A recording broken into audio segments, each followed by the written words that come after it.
चंद दुआया कलमात हजरत किबला साईं आगा पीर जान आगा जान फारूकी मुजद्दी सरहंदी दावत बरकत आलिया खां उन खां पोइ इंशाअल्लाह दुआ ख़ैर सलात सलाम थींदा। आख़िर में कुछ दुआ कलमात इख्तियार फरमाईंदुसि।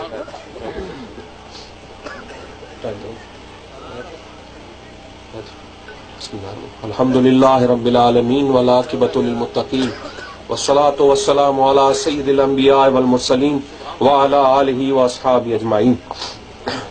स्टेज ते जलवा अफरोज हजरात उलमाए किराम सादात सगोरा ऐं मोअज़्ज़िज़ जमात सगोरी अस्सलामु अलैकुम व रहमतुल्लाहि व बरकातुहू।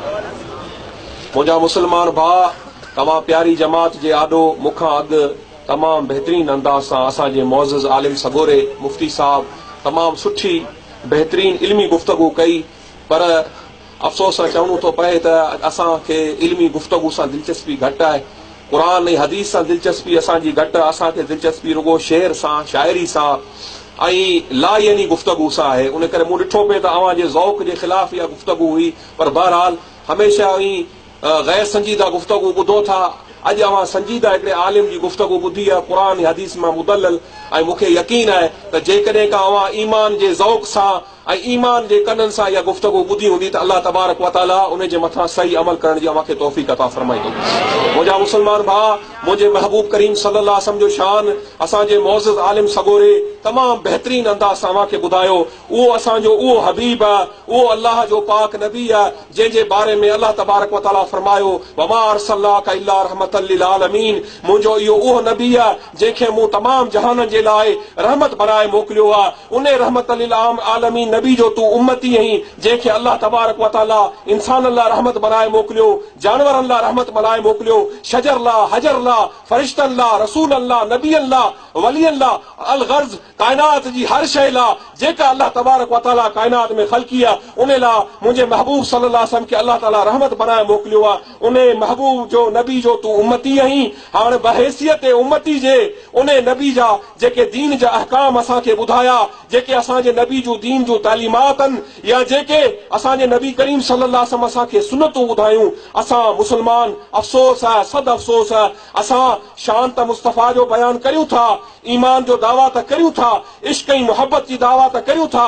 पर असां उन नबी जी तालीमात कोन था अपनायूं। असांजे नबी सल्लल्लाहु अलैहि वसल्लम जो सभ खां अवलीन हुकुम निमाज़ जो आहे। तूं ऐं मुस्लमान पंहिंजे ज़मीर खां पुछ त उहो नबी जंहिं असांखे निमाज़ जी तलकीन कई त उहो ख़ुदा जो अहम फर्ज़ उन खां तूं ऐं आऊं गाफ़िल आहियूं। हाणे रसूलुल्लाह सल्लल्लाहु अलैहि वसल्लम शफ़ाअत असांजी कंदो, इन में को शक कोन्हे। जेकॾहिं तूं सुन्नी आहीं, सहीहुल अक़ीदा आहीं, ईमान वारो आहीं त क़यामत जे ॾींहुं अल्लाह जो महबूब तोखे कोन छॾींदो, ज़रूर ज़रूर पाण सां गॾु जन्नत में वठी वेंदो।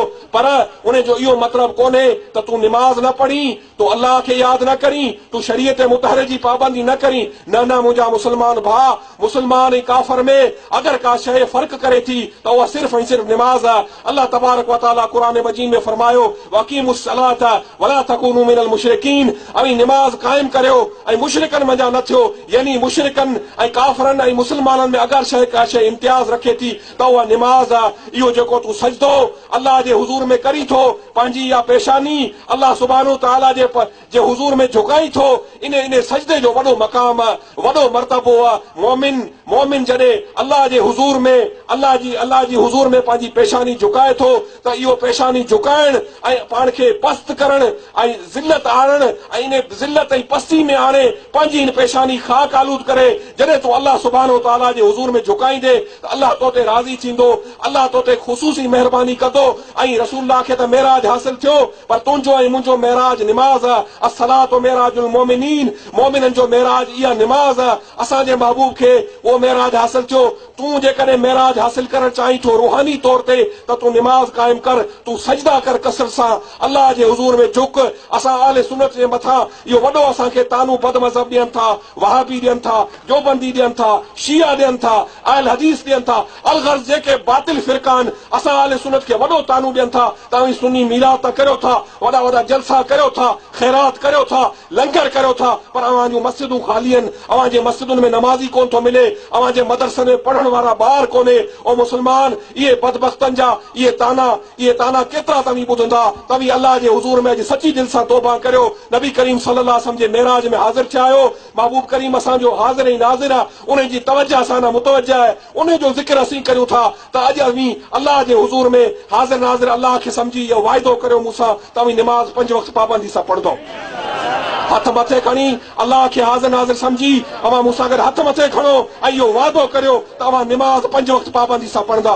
ऐं आउं दुआ थो करियां जंहिं इहे माण्हू निमाज़ लाइ हथ मथे खयां आहिनि, अल्लाह तबारक व तआला जे हथनि खे जहन्नम जी बाहि खां बचाईंदो।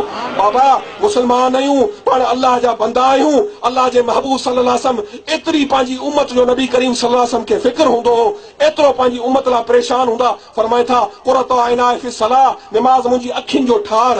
हाणे अल्लाह जे हबीब फरमायो मुंहिंजो अखियूं तोखे थधियूं करणियूं आहिनि न, जेकॾहिं तूं उम्मती मुंहिंजो अखियूं थधियूं करणु चाहीं थो, मुंहिंजो अखियूं ठारणु चाहीं थो त तूं निमाज़ पढ़। हाणे तूं अंदाज़ो कर तुंहिंजी मुंहिंजी कहिड़ी औकात, पंहिंजी कहिड़ी हैसियत।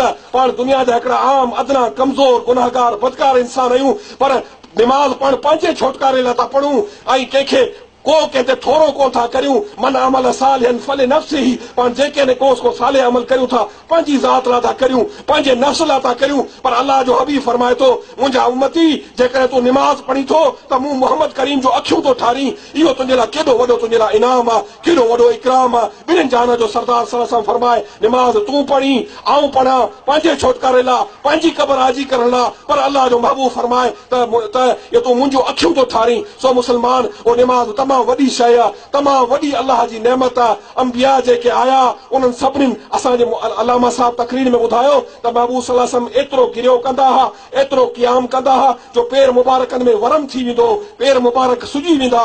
एतिरी अल्लाह जी इबादत कंदा हुआ, एतिरो अल्लाह खे सताईंदा हुआ। ऐं असीं अफ़सोस आहे असां ते 5 वक़्त निमाज़ फर्ज़ थी आहे, असां फर्ज़ निमाज़ खां गाफ़िल आहियूं। वॾो थोरो था करियूं। जुमो हफ़्ते में पढ़ूं था, साल में हिकिड़ी ईद निमाज़ पढ़ूं था ऐं चऊं था असीं मुस्लमान आहियूं। बाबा अवी मुस्लमान आहियो, अल्हम्दुलिल्लाह सुम्मा अल्हम्दुलिल्लाह, नबी करीम जा उम्मती आहियो, आशिक़ रसूल आहियो, सभु कुझु आहियो। पर आशिक़ रसूल लाइ शर्त इहो आहे, सचो आशिक़ रसूल उहो आहे जेको इत्तिबाए सुन्नत ते हले, महबूबनि करीम जी सुन्नतुनि जो पाबंद हुजे ऐं अल्लाह जो कुर्ब, अल्लाह जी मोहब्बत, अल्लाह जी मार्फत सिवाय नबी करीम जी ताबेदारी जे कोन हासिल थींदी। कुल इन कुंतुम तुहिब्बूनल्लाह फत्तबिऊनी युहिब्बुकुमुल्लाह। अल्लाह सोणे पाण क़ुरान में फरमायो तूं जेकॾहिं मूंसां मोहब्बत जी दावा रखी थो, मुंहिंजी मोहब्बत, मुंहिंजी मार्फत, मुंहिंजो इरफान ऐं मुंहिंजी ज़ात सां मेलाप चाहीं थो, फत्तबिऊनी, मुंहिंजे हबीब अरबी सल्लल्लाहु अलैहि वसल्लम जी तूं पैरवी कर, इन जो इत्तिबा कर, इन जे सुन्नतुनि जो तूं आमिल थी। युहिब्बुकुमुल्लाह, पोइ तूं मुंहिंजो महबूब बंदो थींदे, आउं तोखे पंहिंजो महबूब बनाईंदुसि, पंहिंजो वली बनाईंदुसि। तंहिंमां साबित थियो त वली हुजण लाइ ज़ात शर्त कोन्हे। को पीर हुजे, सैयद हुजे, सरंदी हुजे, सैयद हुजे, बुखारी हुजे, न वली लाइ तक़वा शर्त आहे, वली लाइ निमाज़ शर्त आहे, वली लाइ शरीयत जी पाबंदी शर्त आहे। विलायत कंहिंजी जागीर कोन्हे, के पीर जी जागीर कोन्हे त वालिद वली हो त पुटु भले शरीयत जो पाबंद न हुजे उहो वली आहे, इहा गुमराही आहे। न, विलायत शरीयत जो जेको शरीयत जो पाबंद आहे उहो वली आहे। चाहे उहो अरबी हुजे, अजमी हुजे, असवद हुजे, अहमर हुजे, अबियद हुजे, जेको तक़वा जो साहिब आहे। इन अक्रमकुम इंदल्लाहि अतकाकुम, अल्लाह सुब्हानहु व तआला क़ुरान में फरमायो तव्हां मां वधीक परहेज़गार मूंखे उहो आहे जेको साहिब तक़वा हुजे। इन अक्रमकुम इंदल्लाहि अतकाकुम। सिंध जो मशहूर शाइर, असांजो सिंध जो पहचान हज़रत शाह अब्दुल लतीफ़ भिटाई रहमतुल्लाह अलैह, सिंध जो सूफ़ी शाइर। बाबा बुले शाह पंजाब में आहे, हज़रत सुल्तान बाहू रहमतुल्लाह अलैह, ख्वाजा गुलाम फरीद साहब रहमतुल्लाह अलैह, हज़रत बाबा फरीद गंज शकर। ईअं असांजे सिंध जे सूफ़ियुनि में हज़रत शाह अब्दुल लतीफ़ भिटाई रहमतुल्लाह अलैह तव्हांखे हिकिड़ो वाक़ियो ॿुधाए थो। सैयद हसनी हुसैनी सही नसब सैयद, पर जंहिं मुर्शिद वटि बैयत थियो आहे, जंहिं शेख जो मुरीद थियो आहे, उहो गैर सैयद आहे, उहो सैयद कोन्हे। पर हिकिड़ी तमामु कमज़ोर ज़ात जेके असीं चऊं था उहो कपिड़े उणण वारो कमु कंदो, यानी कोरी हो। भिटाई साहब रहमतुल्लाह अलैह कोरी जो मुरीद थियो जी। बाबा बुले शाह शाह इनायत जो मुरीद थियो। पोइ बाबा बुले शाह शाह इनायत ज़ात जो आराई हो। पोइ बाबा बुले शाह जे दिलि में थोरो घणो फ़ख्र पैदा थियो त मुंहिंजो मुर्शिद आराई आहे, ऐं सैयद आहियां। बाबा बुले शाह खे ताना ॾिना औरतुनि, ख़ानदान जे माण्हुनि त तूं सैयद सही नसब ऐं तूं आराई वटि मुरीद थियो आहीं। पोइ बाबा बुले शाह जे दिलि में थोरो फ़ख्र आयो। उहो हो त आराई, पर अल्लाह जो कामिल वली हो। बाबा बुले शाह खां निस्बत सलब करे वरितई, अमानत खसिजी वई। पोइ वरी जॾहिं तौबा ताइब थियो रुनू तमाम घणो मुर्शिद के सताई पोइ वरी मुर्शिद मेहरबान थियो बाबा बुल्ले शाह के निस्बत अता कई हाणे इन मां साबित थियो बुल्ले शाह सही नसब सैयद आले रसूल आलिम दीन पर बैत जे वटि थियो शाह इनायत कादरी रहमतुल्लाह उहो ज़ात जो आराइयो अबा अल्लाह वटि ज़ात कोन हलंदी अल्लाह वटि खानदान कोन हलंदो रंग कोन हलंदो नस्ल कोन हलंदो अल्लाह तबारक व तआला जी नज़र असांजी दिलनि जे मथां आहे अल्लाह ताला खे वटि क़ल्ब सलीम खणी अच अल्लाह वटि उहो दिलि खणी अच जेको अल्लाह ॾांहुं रुजू थिए सो शाह अब्दुल लतीफ़ भिटाई रहमतुल्लाह अलैह जॾहिं उन कोरी वटि मुरीद थियो जंहिंजो कमु कपिड़ो ठाहिण हो कपिड़े जो उणंदड़ हो त भिटाई साहिब रहमतुल्लाह अलैह खे खानदान जे माण्हुनि ताना ॾिना ऐं सिंध में इहो मुहावरो मशहूर थियो कोरी मोची जिन जा पीर से कीअं लंघाइनि सीर जंहिंजी माना इहा आहे त जंहिंजो कोरी ऐं मोची पीर थियो मुर्शिद थियो उहो पुलसरात कीअं पार पराईंदो इहो मुहावरो सिंध में तमामु ॿुधो हूंदो मशहूर आहे इहो मुहावरो उन ॾींहुं मशहूर थियो जॾहिं भिटाई साहिब रहमतुल्लाह अलैह उन कोरी बुज़ुर्ग अहमदी मोहम्मद उन्हनि वटि मुरीद थियो पोइ भिटाई साहिब रहमतुल्लाह अलैह तमामु सुहिणो जवाबु ॾिनो भिटाई जो कलाम सॼो क़ुर ऐं हदीस अल्लाह जा जेके वली आहिनि उन्हनि जी जेका शाइरी आहे क़ुर ऐं हदीस जो मफ़हूम ऐं माना आहे भिटाई साहिब फरमायो राणे वटां रात हिकु आयो नओं नियापो कोन पुछे ज़ात जेके आया से अॻियां यानी क़ुर जी आयत इन अक्रमकुम इंदल्लाहि अतकाकुम भिटाई साहिब फरमायो अल्लाह वटि न को ज़ात न को रंग न को नस्ल अल्लाह वटि जेको पेश पियो जेको अल्लाह जे हुज़ूर में जेको झुकियो जे अल्लाह जी बंदगी कई अल्लाह खे उहो प्यारो आहे उहो उन मां साबित असां लाइ इहो पैगाम आहे असांजा अकाबिर असांजा असलाफ असांजा उलमा